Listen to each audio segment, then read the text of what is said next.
दोस्तों इस time stock market में बहुत से स्टॉक्स का डिस्काउंट चल रहा है, लेकिन कहीं ना कहीं डर की वजह से हम उन स्टॉक्स को बाय नहीं कर पा रहे। मार्केट का एक रूल है कि जब भी मार्केट का बॉटम बनेगा वो अनसर्टेनिटी के माहौल में ही बनेगा। अगर हम ये सोचें कि जब सब ठीक हो जाएगा तब हम बाइंग करेंगे, तो हमें ये वाले जो प्राइस है सस्ते रेट वाले वो हमें बाद में नहीं मिलेंगे। ऐसे टाइम पे बेस्ट होता है थोड़ा थोड़ा एक्यूमुलेट करना, फेजेस में बाय करना, एक एवरेज को मेंटेन करना।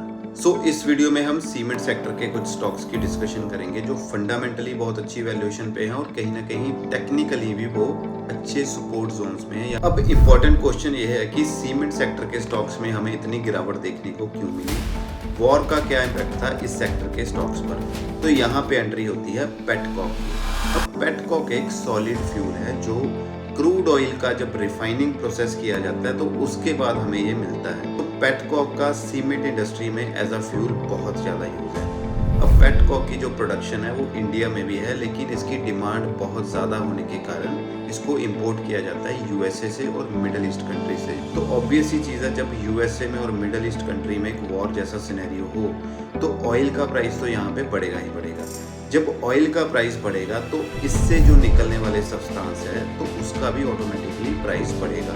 अब पेटकोक का जो इंपोर्ट है वो इंडिया सबसे ज़्यादा करता है यूएसए से और मिडल ईस्ट कंट्री से। तो अब यहाँ पे इसको अगर कॉस्ट ज़्यादा पड़ेगी तो कहीं ना कहीं कंपनी का जो मार्जिन होगा वो कम हो जाएगा। तो अगर हम बात करें स्टॉक्स की तो सबसे पहले एसीसी का अगर हम चार्ट देखें तो ये मंथली टाइम फ्रेम के सपोर्ट जोन पे काम कर रहा है, जो कि बहुत ही अच्छा सपोर्ट जोन माना जाता है। तो ऐसे केसेस में स्मॉल टाइम फ्रेम पे, जैसे 3 घंटे का चार्ट हो गया, डेली टाइम फ्रेम हो गया, तो वहां पे हमें कोई कैंडल स्टिक पैटर्न मिले या फिर कोई बेस एरिया मिले तो छोटे से रिस्क के साथ हमें बड़े रिवॉर्ड के लिए ऐसे स्टॉक्स में ट्रेड जो है मिल सकता है। दूसरा स्टॉक हमारे पास है अंबुजा सीमेंट। ये भी मंथली टाइम फ्रेम के सपोर्ट जोन पे काम कर रहा है। तो ऐसे केसेस में बेस्ट रहता है छोटे टाइम फ्रेम पे हमें कोई ना कोई कैंडल पैटर्न के साथ या फिर जो कोई भी बेस एरिया जैसे राउंडिंग बॉटम टाइप का पैटर्न अगर मिले तो हम इसमें एंट्री ऐसे स्टॉक्स में कर सकते हैं। तीसरा स्टॉक हमारे पास है इंडिया सीमेंट, जो कि मंथली टाइम फ्रेम की करेक्शन से निकला हुआ है, जो कि 10-15 साल की करेक्शन के बाद स्टॉक निकलता है कोई।